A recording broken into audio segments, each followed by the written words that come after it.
আমি মোহাম্মদ মুস্তাফিজুর রহমান, ব্যবস্থাপনা পরিচালক, green plaza real estate company limited, রাজশাহীতে আমার আবাসন প্রকল্পের ব্যবসা আমি দীর্ঘদিন যাবৎ ব্যবসা করে আসছি অত্যন্ত সুনামের সাথেই।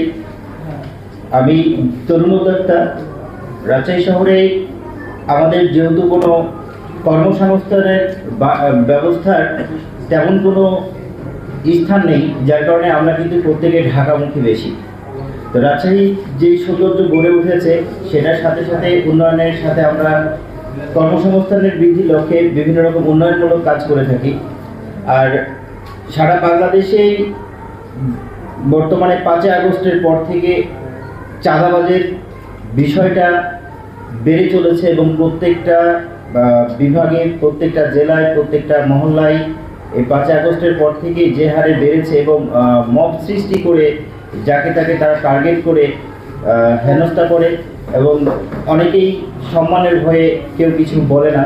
তো এইরকমভাবে আমরা বিগত দিনে দেখেছি বিভিন্ন ব্যবসায়ীকে তুলে নিয়ে গিয়ে ফাঁকা স্টাম্পে স্বাক্ষর করানো, চেক স্বাক্ষর করানো, আবার কাউকে তুলে নিয়ে গিয়ে রাস্তায় পিটিয়ে পাথর মেরে ফেলা।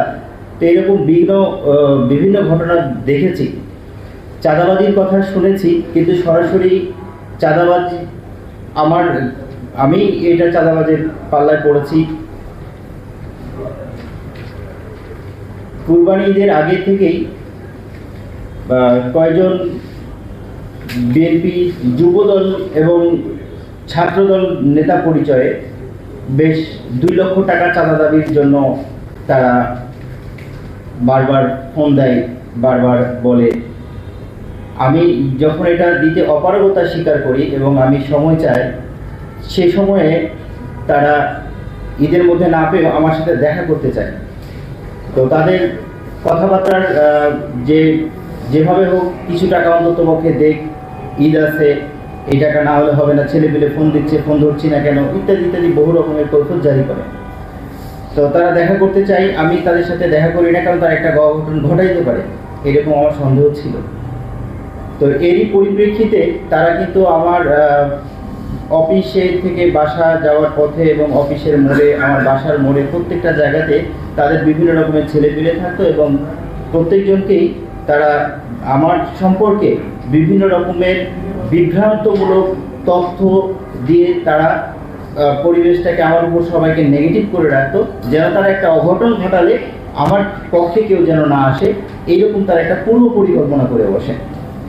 তো এরই ধারাবাহিকতায় 30 জুন 2025 বিকাল 3টার দিকে প্রকাশ্য দিবালোকে রাজশাহী জেলার সোনাদিঘির উত্তর পূর্ব কর্নারে, ওখানে একটা বিএনপি পার্টি অফিসও আছে, সে জায়গায় কেন্দ্রীয় সংসদের রাজশাহী বিভাগের সহ সাংগঠনিক সম্পাদক, জেলা যুবদলের সাবেক সভাপতি মোজাদ্দেদ জামানী সুমন ও রাজশাহী সিটি কলেজ ছাত্রদলের সাবেক সদস্য সচিব ইমদাদুল হক লেমন, সিটি কলেজ ছাত্রদলের সদস্য বিশাল রহমান, এরা সহ আরও বেশ কিছু বিভিন্ন সন্ত্রাসী মিলে ওত পেতে থাকে আমাকে ধরার জন্য। এই ভর দুপুরের দিবালোকে আমি বেরোতেই আমাকে এরা ঘিরে ফেলে এবং টানা হেঁচড়া শুরু করে।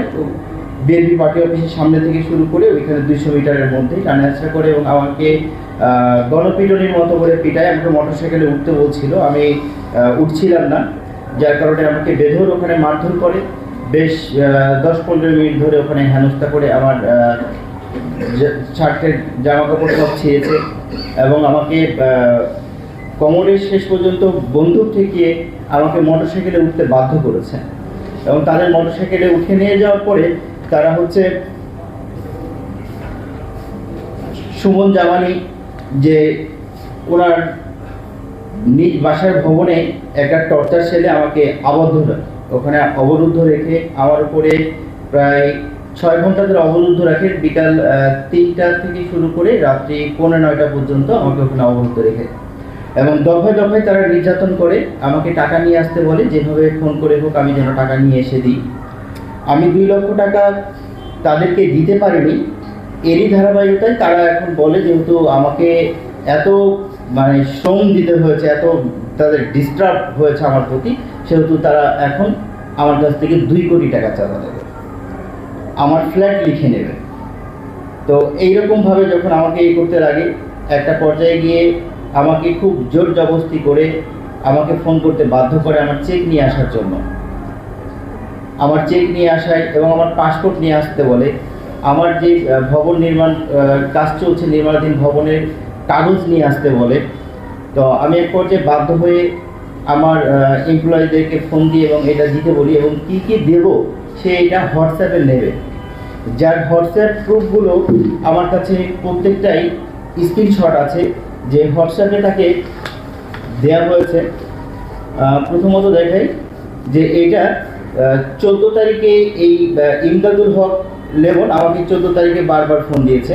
তার আগে সুমন জামানি ফোন দিয়েছিল, তার আগে আরও বেশ কিছুজন ফোন দিয়েছিল, প্রত্যেকের ফোন কল রেকর্ড আমার কাছে সংরক্ষিত আছে। তো আমি তার ফোন রিসিভ করি নাই। এইটা তার স্ক্রিনশট আমার নাম্বারে ফোন দেয় এবং তারিখ হয়ে যাচ্ছে 14 তারিখে এবং হচ্ছে 30 তারিখে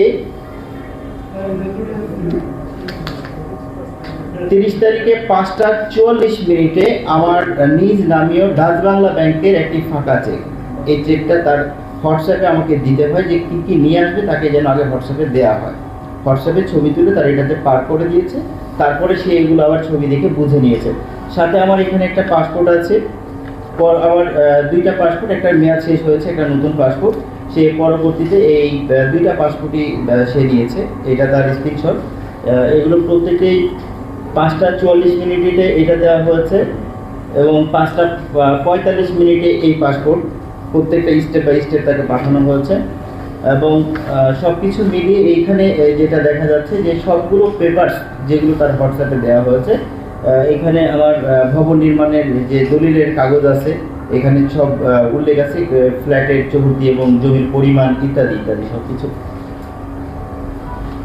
তো এইগুলো তারা আমাকে ফাঁকা চেকে স্বাক্ষর করতে বলে এবং ফাঁকা স্ট্যাম্পে স্বাক্ষরের কথা বলে। আমি সেখানে অস্বীকার করি স্বাক্ষর করতে।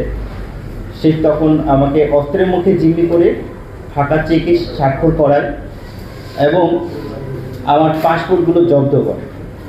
ফাঁকা স্ট্যাম্পে আমি সিগনেচার করতে না চাইলে আমাকে আওয়ামী লীগ নেতা বলে পুলিশে তুলিয়ে দেওয়ার কথা বলে এক মোজাদ্দেদ হোসেন সুমন জামানি, যিনি যুবদল নেতা, উনি ওসিকে ফোনও করে। ওসি যখন বলে যে ফোর্স নেই, দেরি হবে, এই কথা শোনার পরে সে তখন কিছুক্ষণের মধ্যে দেখলাম যে সুমন জামানির সাথে যে লেমন যার হোয়াটসঅ্যাপে দেওয়া হয়েছে এগুলো, সে একটা এগ্রিমেন্ট প্রিন্ট করে নিয়ে আসে এবং এগ্রিমেন্ট প্রিন্টটা নিয়ে এসে সে বলে এইটাতে সিগনেচার করতে। তো আমাকে এটা দেখতে দিচ্ছিল না। আমি তারপরে একটা পর্যায়ে গিয়ে তারা আবারও আমাকে মারধর করে।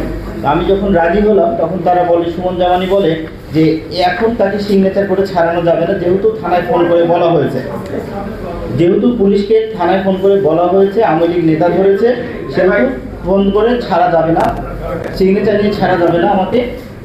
তারা থানায় গিয়ে স্বাক্ষর নেবে এরকম একটা সিদ্ধান্ত নেয়, তা যেন আমি থানায় গিয়ে মামলা না করতে পারি, এই জন্য আমাকে থানায় নিয়ে যাবে। সেটা সুমন জামানি বলে যে এখন ছেড়ে দিলে সে থানায় গিয়ে মামলা করবে, আর্মি ডাকবে। আমাদের নিরাপত্তার স্বার্থের জন্য তাকে থানায় নিয়ে যে আমরা স্বাক্ষর করাবো ওসির সামনে, তাহলে সে কোনো মামলা করতে পারবে না। ওসিকে আবার সে পুনরায় ফোন দেয়, লেমন ফোন দেয় আর কি, তার ফোনের কল লিস্ট চেক করলে ওসির সামনে, তাহলে সে কোনো মামলা করতে পারবে না। ওসিকে আবার সে পুনরায় ফোন দেয়, লেমন ফোন দেয় আর কি, তার ফোনের কল লিস্ট চেক করলে সেই দিনের ডেটে পাওয়া যাবে এবং হোয়াটসঅ্যাপের ইয়েগুলো চেক করলে পাওয়া যাবে, সে কাকে কাকে দিয়েছে।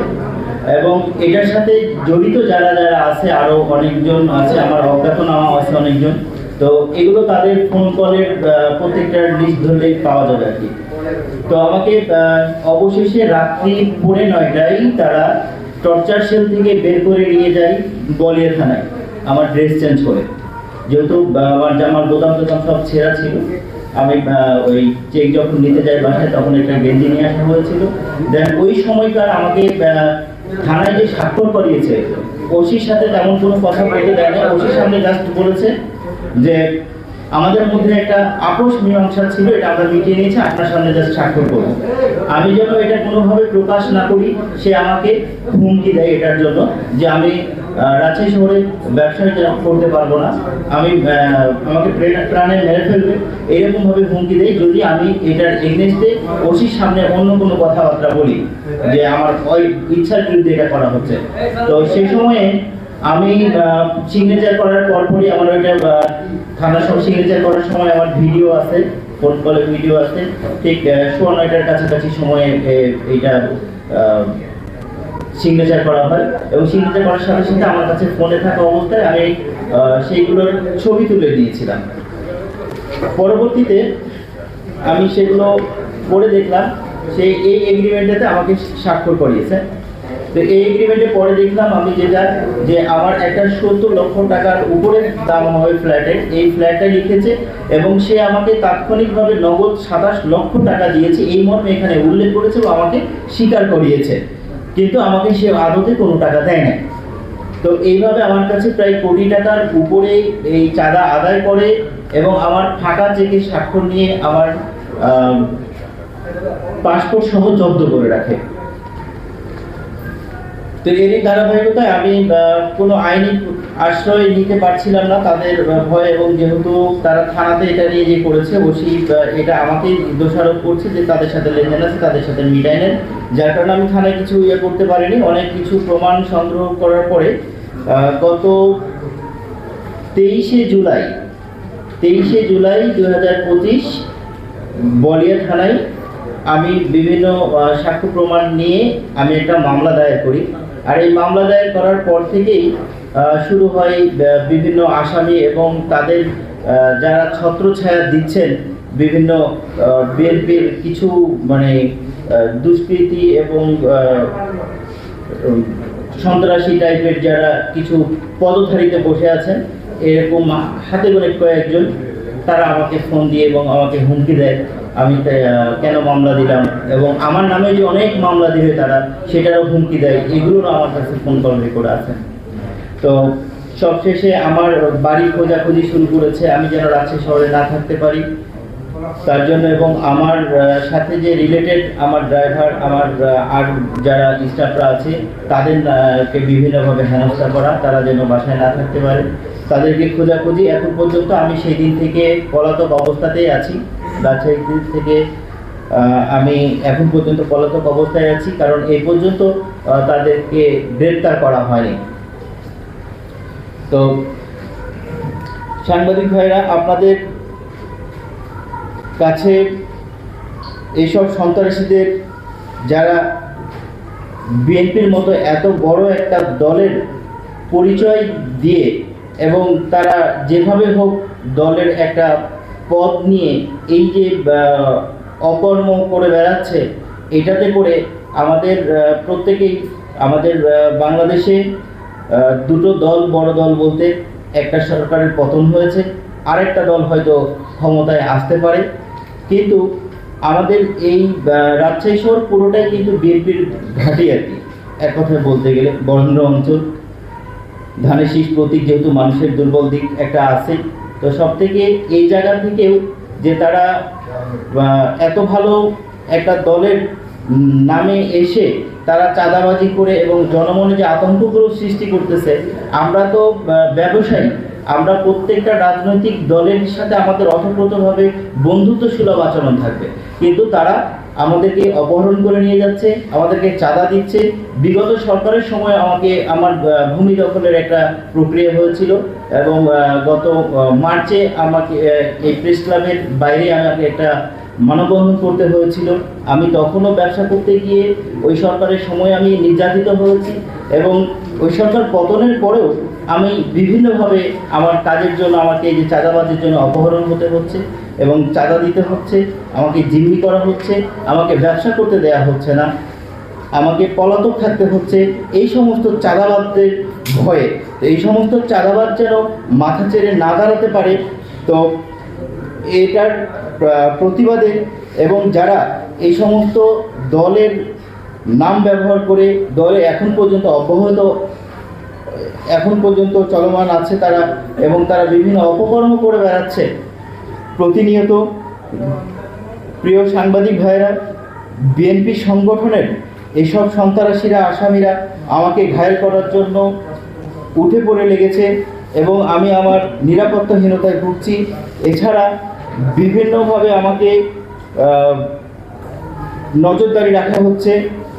আমি সব কিছুর জন্য আপনাদের সহযোগিতা এবং অন্তর্বর্তীকালীন সরকার প্রধান উপদেষ্টা ডক্টর মোহাম্মদ ইউনূস স্যার সহ সকল উপদেষ্টা মণ্ডলী, সেনাপ্রধান, সকল প্রশাসনের দায়িত্বরত কর্মকর্তা ও বিভিন্ন রাজনৈতিক দলের সিনিয়র নেতৃত্ব প্রদানকারী এবং সুশীল সমাজের সবার কাছে এর সুষ্ঠু বিচারের দাবিতে যেন এই সমস্ত চাঁদাবাজ অপহরণকারীরা দাপিয়ে না বেড়াতে পারে, আমাদের মতো ব্যবসায়ীদেরকে নির্বিঘ্নে যেন ব্যবসা আমরা করতে পারি, জনগণ যেন স্বাচ্ছন্দ্যে চলাফেরা করতে পারে, এইটুকু নিশ্চিত করতে আমি আপনাদেরকে একসাথে সকলকে আহ্বান জানাচ্ছি।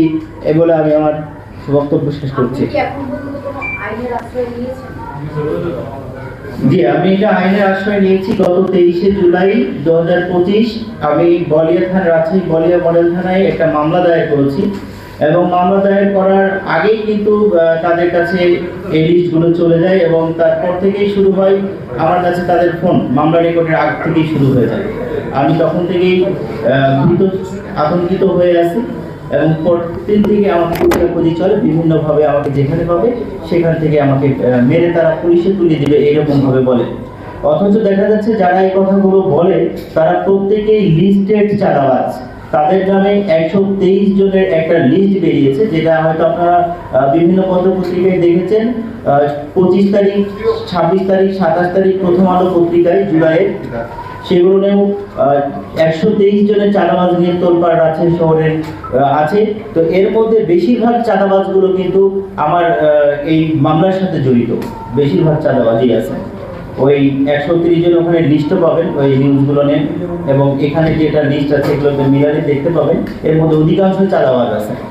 এবং যারা হয়তো ভদ্র সমাজে আছেন, আমাদের এলাকাতে আমাদের ডেভেলপারের পাশাপাশি রাজশাহী ইউনিভার্সিটির টিচার যারা আছেন, ব্যাংকার যারা আছেন, কিছু ডাক্তার যারা আছেন, আলাদা আলাদাভাবে বিল্ডিং করে, এদেরকেও চাঁদাবাজের শিকার হতে হয়েছে। কিন্তু এনারা মান সম্মানের ভয়ে তারা এদের সাথে মোকাবিলা করতে চায় না।